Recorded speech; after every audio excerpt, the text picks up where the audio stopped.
Hello friends, BSc की special class में आप सभी लोगों का एक बार फिर से मोस्ट वेलकम है। माय नेम इज आशीष गिरी और आज की इस वीडियो के अंदर हम डिस्कस करेंगे बीएससी सेकंड ईयर बॉटनी का थर्ड सेमेस्टर है प्लांट फिजियोलॉजी एंड बायोकेमिस्ट्री। दोस्तों, इस सेमेस्टर से हमने स्टार्ट किया था ट्रांसपिरेशन का टॉपिक, जिसके 2 पार्ट्स में ऑलरेडी अपलोड कर चुका हूं। पार्ट 1 के अंदर हमने डिस्कस किया ट्रांसपिरेशन क्या होते हैं, कितने टाइप्स के होते हैं, ट्रांसपिरेशन इवेपोरेशन में डिफरेंशिएशन क्या होता है। फिर उसके बाद हमने देखा structure of stomata, types of stomata, daily periodicity of stomatal movement. तो इतना जो टॉपिक है ट्रांसपिरेशन की वो हमने पार्ट 1 के अंदर कवर किया। पार्ट 2 के अंदर हमने डिस्कस किया मैकेनिज्म ऑफ ट्रांसपिरेशन। दोस्तों, जो ट्रांसपिरेशन का बेसिक मैकेनिज्म होता है या उससे रिलेटेड जो थ्योरीज हैं जो कि साइंटिस्ट के द्वारा प्रपोज की गई थी, जिसमें से मोस्ट इंपॉर्टेंट थ्योरी है प्रोटॉन ट्रांसफर थ्योरी, वो सब हमने पार्ट 2 के अंदर कवर किया। तो पार्ट 2 आपके लिए मोस्ट इंपॉर्टेंट है। वैसे तो एग्जामिनेशन पेपर में क्वेश्चन किस तरह से पूछा जाता है बीएससी के एग्जामिनेशन पेपर में, व्हाट इज ट्रांसपिरेशन, ट्रांसपिरेशन क्या होता है, टाइप्स ऑफ ट्रांसपिरेशन भी आपसे उसमें मेंशन किया जा सकता है, और बेसिकली मैकेनिज्म तो आपसे डेफिनेटली पूछा जाएगा। ठीक है, स्टोमेटल मैकेनिज्म आपसे डेफिनेटली पूछा जाएगा। तो आप उसमें प्रोटॉन ट्रांसफर थ्योरी लिख कर आएंगे एग्जाम पेपर में, ठीक है, जो कि मैंने पार्ट 2 के अंदर कवर किया है। फिर उसके बाद हमने पार्ट 2 के अंदर कवर किया प्लांट एंटी ट्रांसपेरेंट। ये 2 नंबर में शॉर्ट क्वेश्चन में पूछा जाता है। और ट्रांसपिरेशन से कुछ टॉपिक है, जैसे कि गट्टेशन क्या होता है, या फिर ब्लीडिंग इन प्लांट के अंदर जो ब्लीडिंग होती है वो क्या होता है। तो मतलब ये 2 नंबर में शॉर्ट क्वेश्चन में पूछे जाते हैं, और ये मैंने इंपॉर्टेंट क्वेश्चंस की लिस्ट में भी मेंशन किया हुआ है, तो इसको भी आप कवर करेंगे। तो गट्टेशन और ब्लीडिंग ये हम इसी वीडियो के अंदर कवर करेंगे। इस वीडियो के अंदर मैं कवर करने वाला हूँ फैक्टर अफेक्टिंग द ट्रांसपिरेशन, कौन कौन से ऐसे फैक्टर्स हैं जो कि ट्रांसपिरेशन को अफेक्ट करते हैं। Special features in plant to reduce transpiration, plants के अंदर कौन कौन से ऐसे स्पेशल फीचर्स है या मॉडिफिकेशन है जो कि जिसकी वजह से ट्रांसपिरेशन रिड्यूस हो जाता है, कम हो जाता है, ट्रांसपिरेशन की जो प्रक्रिया है वो कम हो जाती है। तो इसके बारे में भी हम डिस्कस करेंगे। बेनिफिट्स ऑफ ट्रांसपिरेशन, ट्रांसपिरेशन का क्या, प्लांट के अंदर अगर ट्रांसपिरेशन हो रहा है तो उसका इंपॉर्टेंस क्या है, बेनिफिट्स क्या है।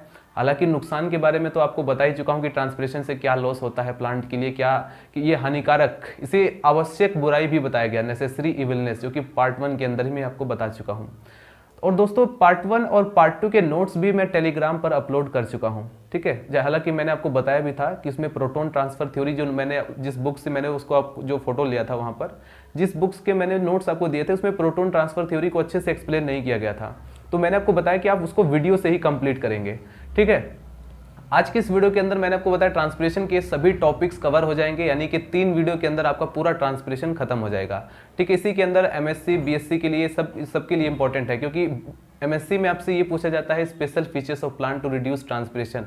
ये मतलब इस तरह से जो इस एक्स्ट्रा टॉपिक होते हैं ट्रांसपिरेशन से रिलेटेड, वो सब एमएससी में भी पूछे जा सकते हैं। तो दोस्तों, अगर आपको इनके नोट्स चाहिए तो इसके लिए आपको टेलीग्राम पर जाना पड़ेगा। सबसे पहले आप टेलीग्राम एप्लीकेशन को डाउनलोड करेंगे, सर्च करेंगे बायोबुक टैग। बायोबुक टैग के नाम से हमने जो टेलीग्राम का ग्रुप बनाया हुआ है उस पर आप क्लिक करेंगे और नीचे स्क्रॉल डाउन करेंगे तो एक नीचे ऑप्शन ज्वाइन का मिलेगा, आप उस पर क्लिक करके हमारे चैनल से जुड़ सकते हैं, और जितने भी नोट्स या पीडीएफ मैं अपलोड करता हूँ या पहले से उसमें पड़े हुए हैं आप उसको रिसीव कर सकते हैं। तो चलिए दोस्तों, स्टार्ट करते हैं। चलिए फ्रेंड्स, ट्रांसपिरेशन के पार्ट 3 वीडियो में फर्स्ट हेडिंग डालेंगे फैक्टर अफेक्टिंग ट्रांसपिरेशन, यानी कौन कौन से ऐसे फैक्टर हैं जो कि ट्रांसपिरेशन को अफेक्ट करते हैं। दोस्तों, कुछ एक्सटर्नल या इंटरनल फैक्टर होते हैं जो कि ट्रांसपिरेशन के रेट को या तो इंक्रीज कर देते हैं या डिक्रीज कर देते हैं। तो उन्हीं फैक्टर को हम सबसे पहले पढ़ने वाले हैं इस हेडिंग के अंदर। तो ध्यान रखना, फैक्टर अफेक्टिंग अगर आप पढ़ रहे हैं तो सबसे पहले बेसिकली इसको हम 2 कैटेगरी में डिवाइड करेंगे। एक एक्सटर्नल या जिसे हम इन्वायरमेंटल फैक्टर भी बोलते हैं, दूसरा होता है इंटरनल जिसे हम स्ट्रक्चरल फैक्टर भी बोलते हैं, जो कि प्लांट के अंदर कुछ स्ट्रक्चरल फैक्टर होते हैं जो कि या तो ट्रांसपिरेशन के रेट को इंक्रीज कर दें या डिक्रीज कर देते हैं। तो आइए देखते हैं सबसे पहले एक्सटर्नल और इन्वायरमेंटल फैक्टर जो कि ट्रांसपिरेशन को अफेक्ट करते हैं, जिसमें सबसे पहला नंबर पर आता है ह्यूमिडिटी इन एयर। ह्यूमिडिटी यानी वायु में नमी। अगर एयर में ह्यूमिडिटी ज़्यादा होगी, समझ रहे हो, ह्यूमिडिटी का अगर मैं एक सिंपल डेफिनेशन दूं तो the amount of water vapour presence in air, यानी दोस्तों अगर वायु में नमी ज़्यादा होगी तो ट्रांसपिरेशन का जो रेट है वो कम होगा। जितनी ज़्यादा नमी होगी उतना ही रेट उसका डिक्रीज करेगा ट्रांसपिरेशन का। वही चीज़ें यहाँ पर भी समझाई गई है। देखिए, अगर सबसे पहले इसको सिंपली तरीके से समझाया गया है कि wet and dry air affect the transpiration. Transpiration को कौन अफेक्ट करता है? अगर सपोज करो एयर जो है वो वेट है यानी गीली है, अगर एयर सूखा है यानी कि ड्राई है, तो वो अफेक्ट करेगा ट्रांसपिरेशन को। The dry air absorb moisture, क्योंकि अगर एयर जो है वो ड्राई है तो वो मॉइस्चर को एब्जॉर्ब करेगा, जहाँ पर भी मॉइस्चर होगा उसे एब्जॉर्ब करेगा। if the air of the atmosphere is dry and the air present inside the intercellular space of leaves is wet, अगर लीव्स के अंदर जो इंटरसेल्यूलर स्पेस होता है, जैसा कि हमने पिछली वीडियोस के अंदर देखा हुआ है स्ट्रोमेटा की स्ट्रक्चर में या फिर लीफ के जो स्ट्रक्चर है उसके अंदर हमने देखा इंटरसेल्यूलर स्पेस होते हैं, तो अगर वहाँ पर इंटरसेल्यूलर स्पेस के अंदर जो एयर प्रेजेंट है वो वेट है, क्योंकि हमें पता है कि वाटर जो है वहाँ पर किस फॉर्म में होता है, वेपर की फॉर्म में। तो अगर वहाँ पर वेट यानी गीला है तो वहीं पर डिफ्यूजन स्टार्ट हो जाएगा। The diffusion of water vapour will take place from the intercellular space of leaves into the atmospheric air. Atmospheric air और उस इंटरसेल्यूलर स्पेस के बीच क्या होगा, डिफ्यूजन स्टार्ट हो जाएगा, सिंपल। और डिफ्यूजन एक पैसिव प्रोसेस है। दस less humidity in the air, अगर एयर के अंदर ह्यूमिडिटी लेस होगी यानी नमी कम होगी तो उस कंडीशन में रेट ऑफ ट्रांसपिरेशन इंक्रीज करेगा। क्यों करेगा, क्योंकि हमें पता अच्छी तरह से पता है अगर पहले से ही नमी प्रेजेंट है फिर उसे नमी की ज़रूरत क्या होगी, ठीक है। सो अगर एक सिंपल लाइन में बोलना चाहूँ, हाई ह्यूमिडिटी इन एयर, अगर हवा में नमी ज़्यादा होगी, decrease the rate of transpiration. अब इसका उल्टा अगर आप इंक्रीज करना चाह रहे हैं तो एक चीज़ को आपको एक वैल्यू को डिक्रीज करना पड़ेगा। अगर आप चाह रहे हैं कि ट्रांसपिरेशन के रेट को मैं इंक्रीज करूँ तो आप एयर के अंदर जो ह्यूमिडिटी है उसको डिक्रीज कीजिए। समझ में आया। अब बाकी के फैक्टर देखिए बहुत इजीली हम कवर कर लेंगे, जैसे कि नंबर सेकंड टेम्परेचर। टेम्परेचर में क्या है, अगर आप टेम्परेचर इंक्रीज कर दो इन्वायरमेंट का तो क्या होगा, अपने आप ट्रांसपिरेशन इंक्रीज हो जाएगा, ट्रांसपिरेशन का रेट भी इंक्रीज हो जाएगा, ठीक है। Rate of transpiration is directly proportional to temperature of atmosphere. Atmosphere का अगर टेम्परेचर बढ़ेगा तो वहाँ पर rate of transpiration is also increase. उसके बाद नंबर थर्ड है लाइट। अगर लाइट की इंटेंसिटी ज़्यादा है, मैंने आपको बताया स्टोमेटा जो होता है उसका जो कंट्रोल है, नियंत्रण है, वो लाइट की इंटेंसिटी पर भी डिपेंड करता है। अगर हाई लाइट इंटेंसिटी होगी तो ट्रांसपिरेशन इंक्रीज करेगा, अगर लो लाइट इंटेंसिटी होगी यानी प्रकाश की तीव्रता अगर कम होगी तो ट्रांसपिरेशन डिक्रीज करेगा। तो यहाँ पर जो ट्रांसपिरेशन का जो प्रोसेस है वो लाइट पर भी, प्रकाश की तीव्रता पर भी डिपेंड कर रहा है, टेम्परेचर पर भी और ह्यूमिडिटी इन एयर ये भी। नंबर 4 आता है wind velocity. Wind velocity is increase, अगर इन्वायरमेंट के अंदर वाइंड वेलोसिटी हवा का जो वेग है वो अगर इंक्रीज कर रहा है, the rate of transpiration is also increase, ठीक है। हवा अगर high wind velocity increase the rate of transpiration, ध्यान रखना वो जो है ट्रांसपिरेशन को इंक्रीज कर देती है। नंबर 5 पर है वाटर कंटेंट इन सॉइल। मिट्टी के अंदर अगर वाटर कंटेंट ज़्यादा है, समझ रहे हो, यानी अमाउंट ऑफ वाटर ज़्यादा है तो क्या होगा, वहाँ जो जिस मिट्टी में जो कोई प्लांट है उसकी जो जड़ें हैं वो क्या करेंगे, वो ज़्यादा मात्रा में पानी को एब्जॉर्ब करेंगी। क्यों करेंगी, क्योंकि वहाँ पर वाटर जो है कंटेंट ज़्यादा है, तो जितना ज़्यादा होगा मतलब वो उतना ही ज़्यादा ट्रांसपिरेशन इंक्रीज करेगा। मैं सिंपल बोलूँ तो excess water is present, soil के अंदर अगर वाटर कंटेंट ज़्यादा है यानी एक्सेस अमाउंट ऑफ वाटर वहाँ पर प्रेजेंट है तो मोर एब्जॉर्प्शन यानी कि जड़ों के द्वारा पानी ज़्यादा अवशोषित किया जाएगा, मोर एब्जॉर्प्शन टेक प्लेस, और फिर उसके बाद क्या होगा, ट्रांसपिरेशन की रेट इंक्रीज हो जाएगी। आपने देखा होगा डेजर्ट में, दोस्तों डेजर्ट यानी सूखा स्थान, जहाँ पर राजस्थान के इलाके में आप चले जाओ, सूखा स्थान जहाँ पर है वहाँ पर क्या होता है, जो प्लांट होंगे उसमें कई सारे मॉडिफिकेशन आ जाएंगे। वहाँ पर इस रेट ट्रांसपिरेशन को घटाने के लिए लीव्स के अंदर अलग तरह के मॉडिफिकेशन प्लांट्स के अंदर आ जाते हैं जिससे कि ट्रांसपिरेशन का रेट कम हो जाए, ठीक है। वही हम अभी डिस्कस भी करने वाले हैं। तो ये जो आप देख रहे हैं ये क्या है, एक्सटर्नल या इन्वायरमेंटल फैक्टर। अब हम देखते हैं, यहाँ पर हेडिंग डालना था इंटरनल एंड स्ट्रक्चरल फैक्टर, यहाँ पर आप हेडिंग डालेंगे, ये दोबारा से हेडिंग डाला गया है, आप यहाँ पर डालेंगे इंटरनल और स्ट्रक्चरल फैक्टर, ठीक है। अब ये सेकंड है जिसके अंदर नंबर फर्स्ट आप हेडिंग डालेंगे presence of cuticle on epidermis. दोस्तों लीफ के कई बार आपने देखा सम लीफ पोसेस थिक क्यूटिकल, कुछ लीफ में एकदम मोटी सी क्यूटिकल है, जबकि फर्स्ट ईयर में हम पढ़ भी चुके हैं इसके बारे में। तो some leaves possess thick cuticle on the epidermis, क्योंकि एपिडर्मिस पर, इपी का मतलब क्या होता है, बाहरी, डर्मिस यानी त्वचा, अगर आप डर्मिस का भी स्प्लिट वर्ड इसको स्प्लिट करें तब पता चलेगा आपको। सो कुछ लीव्स की एपिडर्मिस पर एक मोटी सी क्यूटिकल होती है जो कि ट्रांसपिरेशन के रेट को रिड्यूस करती है, कम करती है। उसके बाद ये क्या हुआ, एक तरीके से इंटरनल फैक्टर ही हो जाएगा, जो कि एक ऐसा स्ट्रक्चरल फैक्टर है जो कि इस चीज़ को रिड्यूस कर रहा है, अफेक्ट कर रहा है ट्रांसपिरेशन को, चाहे वो रिड्यूस करे चाहे इंक्रीज करे, डजंट मैटर, यहाँ पर अफेक्ट कर रहा है ट्रांसपिरेशन को, इसलिए हम इसमें पढ़ रहे हैं। नंबर सेकेंड टॉपिक है प्रेजेंस ऑफ सनकेन स्टोमेटा। सनकेन टाइप का स्टोमेटा यानी जो अंदर की तरफ धसा हुआ जो स्टोमेटा है वो ट्रांसपिरेशन को डिक्रीज करता है, ठीक है, ट्रांसपिरेशन के रेट को रिड्यूस करता है, और ये पाया जाता है जीरोफिटिक लीव्स के अंदर, ठीक है, जो डेजर्ट में जीरोफिटिक प्लांट पाए जाते हैं सूखे के स्थान पर, उसमें सनकेन टाइप ऑफ स्टोमेटा पाया जाता है और जो कि रिड्यूस करता है ट्रांसपिरेशन के रेट को। नंबर थर्ड आता है नंबर ऑफ स्टोमेटा। जितनी ज़्यादा नंबर संख्या में स्टोमेटा होंगे उतना ही ट्रांसपिरेशन का इंक्रीज हो जाएगा। So more number of stomata more transpiration, transpiration का रेट जो है उतना ही ज़्यादा इंक्रीज होगा। Number 4 hair leaves, hairy leaves.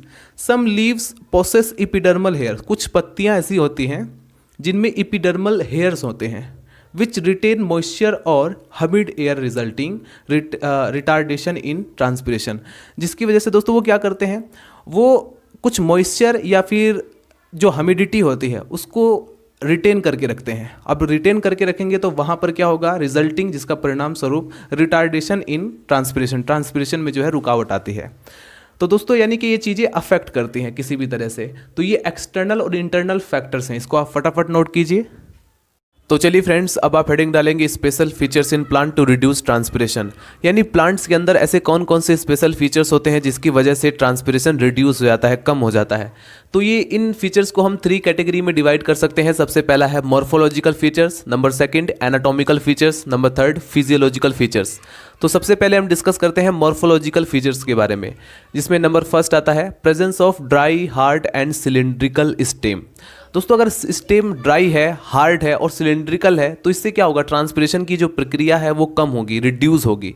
Number 2 presence of bark and cork on stem. अगर स्टेम पर बार्क और कोर्क प्रेजेंट है, जैसे फॉर एग्जांपल एकेंसिया में इस तरह से पाया जाता है, तो वो क्या करेगा, ट्रांसपिरेशन रिड्यूस करेगा। तो ये वो फीचर्स हैं, ये मॉर्फोलॉजिकल चीज़ें हैं प्लांट्स के अंदर पाई जाने वाली, वो मॉर्फोलॉजिकल फीचर्स जिसकी वजह से ट्रांसपिरेशन रिड्यूस हो, कम होता है।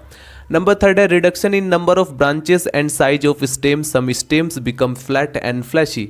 अपुंशिया के अंदर अगर आप देखेंगे, जो कि डेजर्ट में पाया जाता है, इसमें जो स्टेम होता है, अगर आप उस स्टेम की ब्रांचेस कम कर दो या फिर उसकी लेंथ को कम कर दिया जाए तो वो जो है बिकम फ्लैट एंड फ्लैशी, वो फ्लैशी हो जाएगा और फ्लैट हो जाएगा। इससे क्या होगा, ट्रांसपिरेशन रिड्यूस हो जाएगा। Number 4 part decrease in length and number of branches in root, they reach deeply in soil. दोस्तों अगर आप किसी रूट की ब्रांचेस को, उसकी लेंथ को कम कर दो या ब्रांचेस को ही कम कर दो तो वो पूरी एकदम डीप में चला गया जाएगा सोइल के अंदर। ऐसा डेजर्ट प्लांट के अंदर देखने को मिलता है। एग्जाम्पल है अल्फा अल्फा। Number 5 presence of fleshy root for storage of water. अब कई सारे प्लांट्स ऐसे होते हैं जिसमें फ्लैशी रूट प्रेजेंट होता है, जिसमें वाटर स्टोर हो जाता है, तो वो भी, उससे भी ट्रांसपिरेशन जो है वो कम हो जाता है। ठीक है, इसका एग्जाम्पल है asparagus. Number 6 presence of small scaly and reduce leave. Presence of small यानी छोटी सी स्केली लीव्स है, जो लीव्स आपको दिखाई दे रही है वो स्केली है, और रिड्यूस लीव्स, ऐसी लीव्स जो होती हैं इनकी वजह से ट्रांसपिरेशन कम होता है। अगर सरफेस होगा ज़्यादा तो ट्रांसपिरेशन पर स्टोमेटा भी वहाँ पर प्रेजेंट होंगे ज़्यादा मात्रा में। अगर सरफेस ही नहीं होगा, निडल की तरह स्केली लीफ होगी, तो वहाँ पर ट्रांसपिरेशन कम होने के चांसेस है। उसके बाद नंबर 7 पॉइंट है presence of small leaves which soon fall of. जैसे यूफोर्बिया के अंदर आप देखेंगे, आपके कॉलेज के ग्राउंड में भी दिखाई देगा, उसमें क्या होता है, जो लीव्स होती हैं बहुत जल्द, छोटी छोटी लीव्स होती हैं और बहुत जल्द जो है वो फॉल ऑफ, गिर जाती हैं सभी की सभी लीव्स। तो इससे क्या होगा, ट्रांसपिरेशन कम होगा। Number 8 presence of long narrow and needle like leaf. अब जैसे जिम्नोस्पर्म के अंदर हम एंट्री करते हैं, हम बीएससी फर्स्ट ईयर के अंदर पाइनस के बारे में पढ़ चुके हैं, तो पाइनस की जो लीफ एकदम निडल लाइक होती है। आपके कॉलेज वगैरह में देखा होगा आपने जिम्नोस्पर्म पाइनस। तो दोस्तों पाइनस की लीफ जो कि निडल लाइक होगी तो वहाँ से ट्रांसपिरेशन क्या होगा, रिड्यूस हो जाएगा, ट्रांसपिरेशन होगा ही नहीं, बहुत कम मात्रा में होगा अभी तो ये वो मॉर्फोलॉजिकल फीचर्स हैं जिसकी वजह से ट्रांसपिरेशन कम हो जाता है। उसके बाद बढ़ते हैं number 9 point presence of thick leave covered by thick waxy layer और क्यूटिकल। अब जैसे कोई मोटी सी लीफ है, उस पर क्यूटिकल चढ़ा हुआ है या फिर थिक वैक्सी लेयर चढ़ा हुआ है, तो इससे क्या होगा, वो जो है वहाँ पर ट्रांसपिरेशन कम होगा, क्योंकि ये रिड्यूस कर देंगे उस चीज़ को। जैसे फॉर एग्जांपल कैलोट्रोपिस के अंदर ही एग्जांपल देखने को मिलेगा।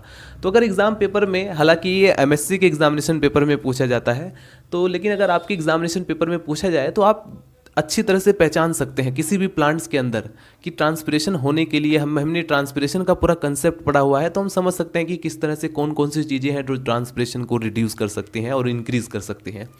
एनाटॉमिकल फीचर्स यानी हम उसकी इंटरनल फीचर्स की बात करें, जैसे प्रेजेंस ऑफ थिक क्यूटिकल। अगर मोटी सी क्यूटिकल होगी, जैसे फिकस के अंदर हम देखते हैं, तो क्या होगा, ट्रांसपिरेशन रिड्यूस हो जाएगा। Presence of another waxy layer, अगर कोई वैक्सी लेयर चढ़ा हुआ है और क्यूटिकल का लेयर है, तो इससे क्या होगा, ट्रांसपिरेशन कम होगा। जैसे फॉर एग्जांपल सेलिक्स ग्लूकोफाइला इसका एग्जांपल है। Presence of multi layer epidermis, अगर दोस्तों मल्टी लेयर एपिडर्मिस प्रेजेंट है तो इससे क्या होगा, ट्रांसपिरेशन रिड्यूस हो जाएगा। उसके बाद देखेंगे number 4 point, presence of सनकेन and less number of stomata. Stomata की संख्या जितनी कम होगी, ऊपर से सनकेन टाइप अंदर की तरफ धसे हुए स्टोमेटा है, तो इस तरह के स्टोमेटा की वजह से क्या होगा, ट्रांसपिरेशन कम होगा। Presence of excess amount of sclerenchyma, जो स्क्लेरेनकाइमा सेल्स होती हैं वो ज़्यादा अमाउंट में प्रेजेंट है, तो इससे क्या होगा, एक मल्टी लेयर बनता रहेगा जिससे कि क्या होगा, ट्रांसपिरेशन कम होगा। Presence of compactly arranged palisade cells, palisade cells जो कि कम्पैक्टली अरेंज हैं, तो उससे क्या होगा, ट्रांसपिरेशन कम होगा। तो ये कुछ एनाटॉमिकल फीचर्स हैं। फिजियोलॉजिकल फीचर्स में क्या आएंगे, जो अंदर की फिजियोलॉजी होती है, जैसे for example presence of high osmotic pressure in the cell sap of leaves, अगर सेल से लीफ मतलब कि लीव्स के अंदर जो सेल सेप होता है उसका ऑस्मोटिक प्रेशर हाई हो, तो उस कंडीशन की बात की जा रही है कि वहाँ पर ट्रांसपिरेशन को रिड्यूस करेगा। Number 2, presence of hydrophilic substance in cell, cell के अंदर अगर हाइड्रोफिलिक सब्सटेंस है, stem leaves which retain water become fleshy, जो कि वाटर को रिटेन करता है और बिकम फ्लैशी और फ्लैशी हो जाता है, तो इससे क्या होगा, ये उसका फिजियोलॉजिकल वो फीचर्स है जिसकी वजह से ट्रांसपिरेशन कम हो जाए। नंबर 3 पॉइंट है closing of stomata during adverse condition, मतलब प्रतिकूल परिस्थितियां हो जब, मतलब कि अनफेवरेबल कंडीशन के में क्या होगा, अगर स्टोमेटा क्लोज हो जाएंगे तो उस कंडीशन में क्या होगा, ट्रांसपिरेशन कम हो जाएगा। तो मतलब ये सारे कुछ फीचर्स थे जिसे हमें जानना ज़रूरी था। अगर मतलब कि एक आपको बेसिक आइडिया मिल गया कि अगर फ्यूचर में कहीं भी अगर आप कुछ कोर्स करने जाते हैं, अगर कहीं पर भी इस तरह का क्वेश्चन आए कि कौन कौन से ऐसे स्पेशल फीचर्स होते हैं प्लांट के अंदर जो कि ट्रांसपिरेशन को रिड्यूस करते हैं, तो बेसिक एक आपको आइडिया ज़रूर मिल गया है यहाँ पर इस पॉइंट को पढ़ने के बाद। फिजियोलॉजिकल, एनाटॉमिकल, कोई भी एक आइडिया आप इसको अगर आपको याद ना भी रहे तो भी आप प्लांट के फीचर्स को याद करके आप खुद ही लिख सकते हैं। इसको फटाफट नोट कीजिए। सो फाइनली मेरे प्रिय मित्रों, हेडिंग डालीजिए बेनिफिट्स ऑफ ट्रांसपिरेशन। वीडियो का ये लास्ट क्लिप है और मोस्ट इंपॉर्टेंट है, जिसमें हम पढ़ेंगे गट्टेशन क्या होता है। एग्जाम पेपर में शॉर्ट क्वेश्चन में कई बार पूछा गया what is guttation, what is bleeding in plant, तो एक बेसिक आइडिया होना चाहिए, वो आपको इसमें मिल जाएगा। किसी भी चीज़ को अगर आप डिफाइन करना चाहते हैं तो उसको समझिए पहले अच्छे से। तो सबसे पहले तो मैं अब यहाँ पर डिस्कस करता हूँ बेनिफिट्स ऑफ ट्रांसपिरेशन। प्लांट में ट्रांसपिरेशन अगर हो रहा है तो उसका बेनिफिट क्या है, क्योंकि अभी तक हमने वहाँ पर ये भी देखा था कि हार्मफुल एक्टिविटीज़ क्या है, जो कि फर्स्ट वीडियो के क्लिप में ही मैंने आपको बता दिया था। अब मैं आपको बताता हूँ प्रॉफिट, फ़ायदा क्या है। पहला फ़ायदा ये है कि the water and mineral absorb by the root. हम जानते हैं ट्रांसपिरेशन के थ्रू क्या होता है, ट्रांसपिरेशन में बेसिकली ये जो वाटर और मिनरल सोल्स होता है, रूट इसको एब्जॉर्ब करेगा, कहाँ से, फ्रॉम द सॉइल। अब reach continuously in different part of the plant through transpiration. दोस्तों प्लांट की फिजियोलॉजी को कंप्लीट करने के लिए, प्लांट बॉडी के अंदर जितनी भी फिजियोलॉजी होती है, उन सभी फिजियोलॉजी को कंप्लीट करने के लिए ये वाटर की काफ़ी भूमिका होती है। ठीक है, वाटर मोस्ट इंपॉर्टेंट होता है फिजियोलॉजी को कंप्लीट करने के लिए, तो वाटर की रिक्वायरमेंट है और प्लांट के हर पार्ट की तरफ वाटर जाना चाहिए। अब चाहे वो रूट हो, स्टेम हो, लीफ हो, या फ्रूट हो या फ्लावर हो, हर जगह वाटर की रिक्वायरमेंट है। तो हर पार्ट तक वो पहुंचता कैसे है, तो इसमें ट्रांसपिरेशन का एक बहुत बड़ा रोल है। ठीक है, तो पहला पॉइंट तो ये। दूसरा पॉइंट है ट्रांसपिरेशन के थ्रू क्या होता है, the concentration of mineral salts is retain.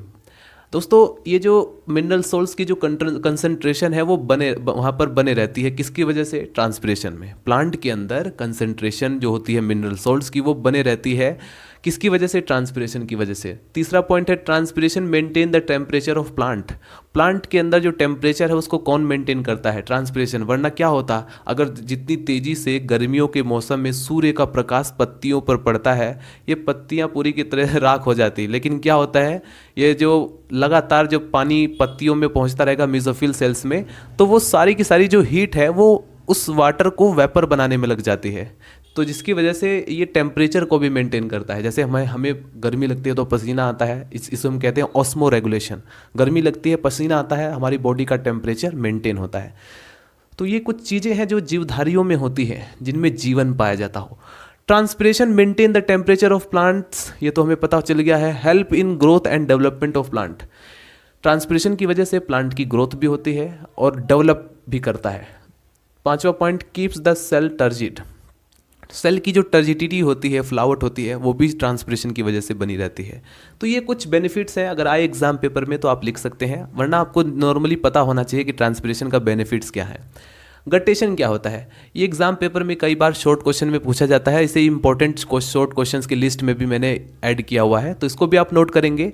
The herbaceous plant, दोस्तों ये जो जितने भी हर्बेसियस प्लांट होते हैं, बेसिकली जैसे हम इसके अंदर गट्टेशन को शो करने वाले, जैसे कि टोमेटो के जो प्लांट होते हैं या ग्रास होते हैं, यानी घास जिसमें ग्रेन्स वाले, जैसे कि पोएसी फैमिली के अंदर राइस होता है, तो ये सब गट्टेशन को शो करते हैं। कैसे, देखिए, the herbaceous plants growing in moist place, यानी कि ऐसी जगह पर ये ग्रो करते हैं जहाँ पर मॉइस्चर अवेलेबल होता है। Possess special type of structure at the vein ending margin of the leaf, जिसे हम कहते हैं हाइडेथोट। एक बार फिर से इसको रिपीट किया जाए दोस्तों, इनकी अगर आप लीफ को देखेंगे जो गट्टेशन को शो करते हैं, उनकी लीफ में जैसे ये वेन्स गया हुआ है, तो वेन्स के एकदम मार्जिन पर, लीफ के मार्जिन पर जाते हैं, यहाँ पर एक हाइडेथोट्स पाया जाता है, एक पोर पाया जाता है, इसी हम बोलते हैं हाइडेथोट्स, इसी का नाम दे दिया गया है हाइडेथोट्स। तो एक बार फिर से रिपीट करते हैं, the herbaceous flowering plants growing in moist place, जितने भी हर्बेसियस प्लांट है वो मॉइस्चर जहाँ पर प्रेजेंट होता है वहाँ पर स्पेशली ग्रो करते हैं। पोसेस, जिनके पास special type of structure present होता है at the vein ending margin of leaf, leaf के मार्जिन पर और वेन के एंड पर क्या प्रेजेंट होता है, एक मतलब स्पेशल टाइप का स्ट्रक्चर, एक पोर प्रेजेंट होता है, जिसे हम बोलते हैं हाइडेथोट्स। द वाटर एक्सुडेट्स, इस यहाँ से क्या होता है कि वाटर जो होता है वो निकलता है, एक्सुडेट्स थ्रू द हाइडेथोट्स, किसके थ्रू, हाइडेथोट्स के थ्रू, यानी कि उस पोर के through, in the form of small liquid droplets. यहाँ पर मैंने आपको ये नहीं कहा कि वेपर के थ्रू हो रहा है, यहाँ पर स्मॉल लिक्विड ड्रॉपलेट्स के फॉर्म में वाटर निकल रहा है। So this phenomenon is called guttation. आपने देखा होगा सुबह सुबह मॉर्निंग टाइम में या रात के समय में जनरली, और सुबह सुबह मॉर्निंग में अगर आप उठेंगे लगभग 4-5 बजे, तो आपको पौधों की पत्तियों पर आपको दिखाई देगा वाटर की ड्रॉपलेट्स दिखाई देंगी, तो मतलब वही होता है गट्टेशन, वही जो है गट्टेशन शो करता है। ओस की बूंदों को नहीं कह रहा हूँ, ओस की बूंदें अलग हो जाएंगी। तो गट्टेशन को हमने देख लिया है। तो बेसिकली अगर आपसे पूछा जाए व्हाट इज गट्टेशन, तो आप कहेंगे कि the herbaceous flowering plants growing in moist places. ये तो एक तरीके से मेन हेडिंग जो है वो यहाँ से चालू होती है, मेन डेफिनेशन। The water